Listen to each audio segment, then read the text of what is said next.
So you finally figure out how to get a lot of attention, views, likes, and maybe some shares. Question is, are you able to get strangers to wire you thousands of dollars in Zoom calls or DMs? Because having the ability to go viral without knowing how to sell doesn't really mean shit. It's like taking Viagra just to watch Netflix by yourself. Like, it's kind of useless. So in this video, I'm gonna break down the 5 agreements that need to happen in every prospect's brain before any sale is even possible. And it's the exact process all of my clients use, whether they have 1,000 followers or 100,000 followers or 500,000 followers, all to close deals without feeling super weird or having to read scripts, or even worse, trying to memorize all the objection handling scripts. Because before we dive into the agreements, I have to get something off my chest. Everyone right now seems to be pushing this like super weird dark sales psychology. There's this cringy videos of fake objection handling on social media that people actually believe. It's so stupid. And I've seen some cringy shit out there. So really, I just want to save you from that embarrassment. Because if you actually want to close high ticket sales, you don't have to bully people. And it's pretty simple. It's just 5 agreements. But before we even dive into the 5 agreements, you have to really know and understand the 4 C's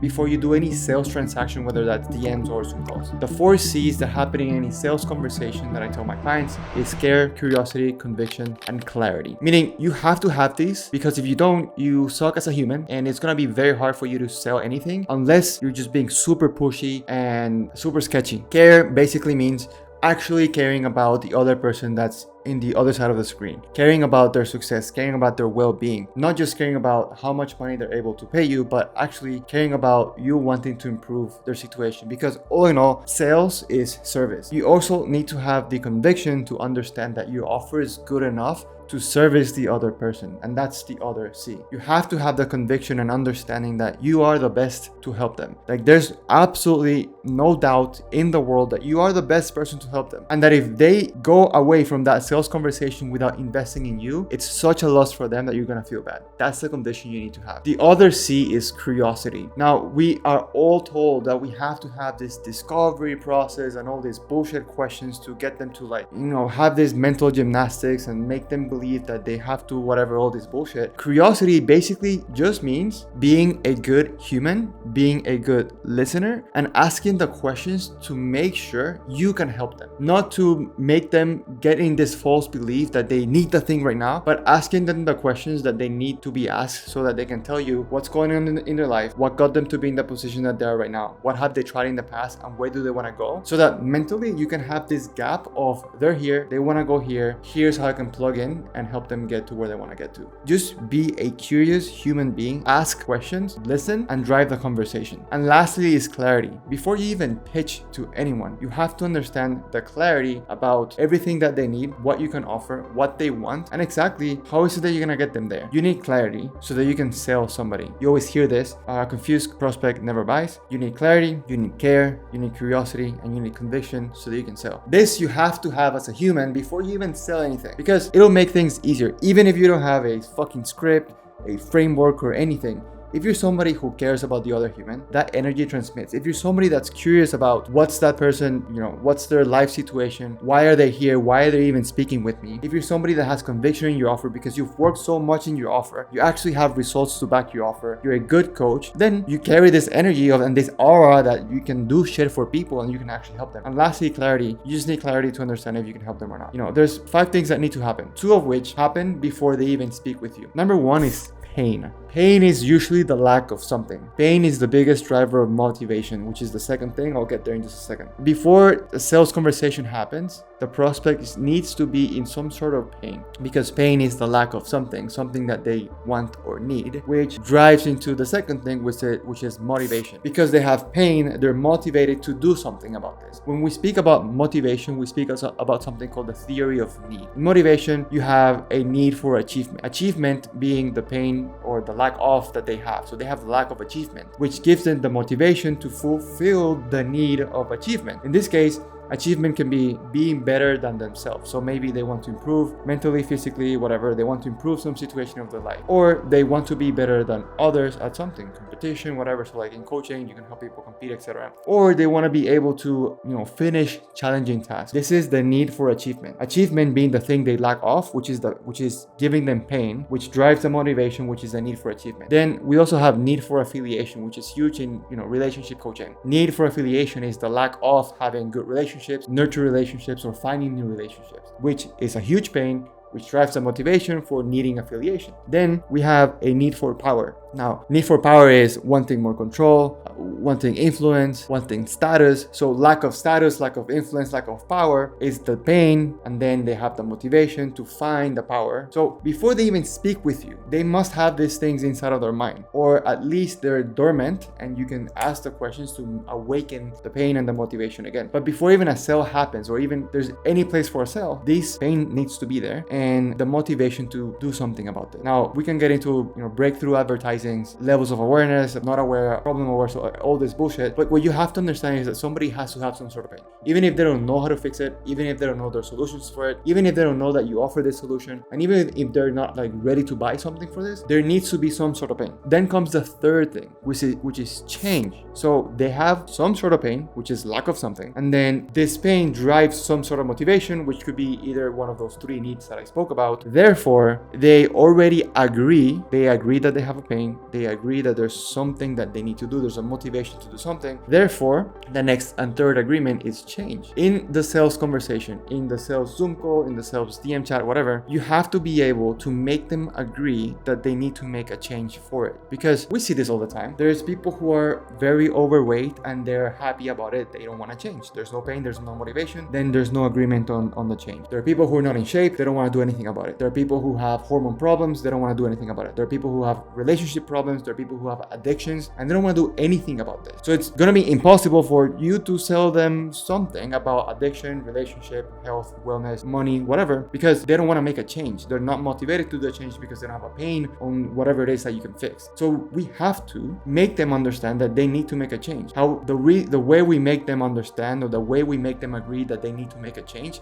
is by bringing back the motivation of why they're having the pain in the first place. Then we make them agree that they want to make a change, changing their situation, changing their status, changing their power, changing their results, changing how they see themselves in the mirror, changing this stuff. Because when they agree that they need to make a change on their current life situation or future, and they want to get away from pain, or they want to go towards pleasure, when they agree that they want to make a change in Zoom call or whatever it is that you use for calls, then we can introduce a methodology. So quick recap, they agree internally that there's some sort of pain. That's why they reached out. That's why they commented on your post for a lead magnet. That's why they replied to your story, because they have some sort of pain, which is motivating them to do something because there's a lack of something, and then they need something. And then through the conversation, which is where you intercept and intervene, the conversation that's going in their mind, is you, through questions and through just discovery again, you make them understand and you make them agree that they need to make a change.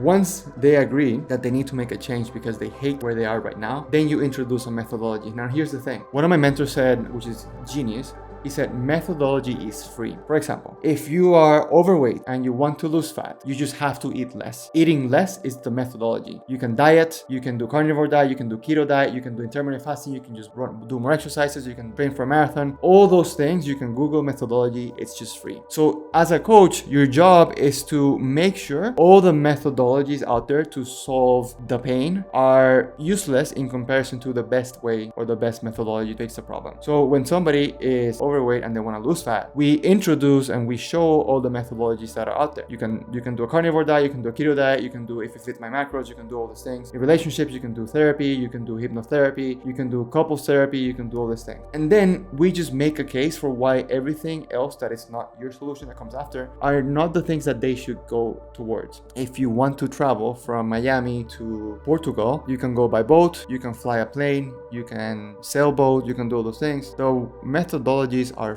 to know this information is free, but you have to make a case as to what's the best thing. And that's what they have to agree on. So once they agree on the fact that the methodology that you prefer as a coach is the best, then you move to the next one, which is a solution. But they have to agree on the methodology, because if somebody's overweight and your offer is about whatever, dieting, but they don't want to diet, they want to keep eating a shit ton more food, they just need to do more exercise, then your solution is not going to really work. So you just have to make a case as to why your methodology is the best. And once they agree on the fact that your methodology is the best, then you introduce a solution. So if they agreed that this methodology is the best because if they do this methodology, they're going to achieve the change or do the change that's going to relieve them from the pain that they have, and it's going to give them and it's going to fulfill the need that they have because of the pain, then we can say, well, the next logical solution is to show you my solution, which has the methodology that you agreed on that it's the best, and that you also agreed on that it's the thing that's going to allow you to make the change, which is going to give you the thing that you need, which is driven by the pain that you've been having for all this time.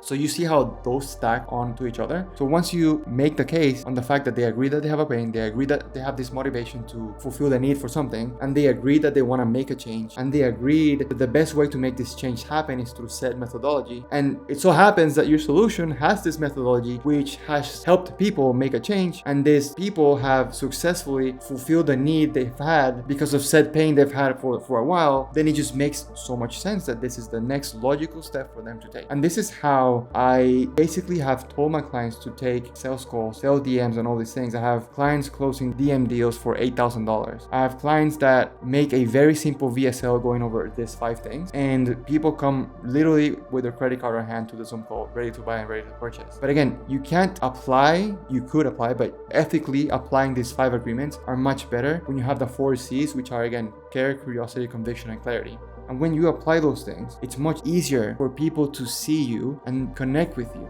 You don't give this like sketchy vibes, which is, it's weird to explain like this kind of energy that some people give off, and they just want your money and they're money hungry. But whenever you're trying to sell your offer, your coaching offer, understand that people, there needs to be a place for these 5 agreements. And if you're really good at what you do, it's very easy for you to make these agreements happen. And listen, sometimes some people are not going to agree that the methodology that you have is the best, and that's okay. It's totally fine to reject people. It's totally fine. Needless to say, if you're trying to make sure you can close more people, help more people, create more impact, and grow your coaching business, you have to understand that you have to be good at sales, because there's 4 things that you really need to have in order to scale your coaching business, which by the way has helped my coaching clients make more than $17 million online. And it's 4 things. 1, you have to be able to generate really good attention. It doesn't mean that you have to go viral, but you have to generate qualified attention. You have to be able to convert this attention. So what we just said is a small part of it. You can do many different things via sales, DM ads, whatever, all these things. Number 3, you have to be able to actually fulfill the promise that you're selling. So be able to fulfill and be able to scale your fulfillment so that your business doesn't rely 100% on you. And then 4th is you have to be a leader worth following. If you have all those 4 things, you're gonna be successful in life. And you know what? YouTube is very smart. So whatever next video is showing up on the screen, you should click that and watch that, because it's gonna help your coaching business. For now, I'll see you in the next one.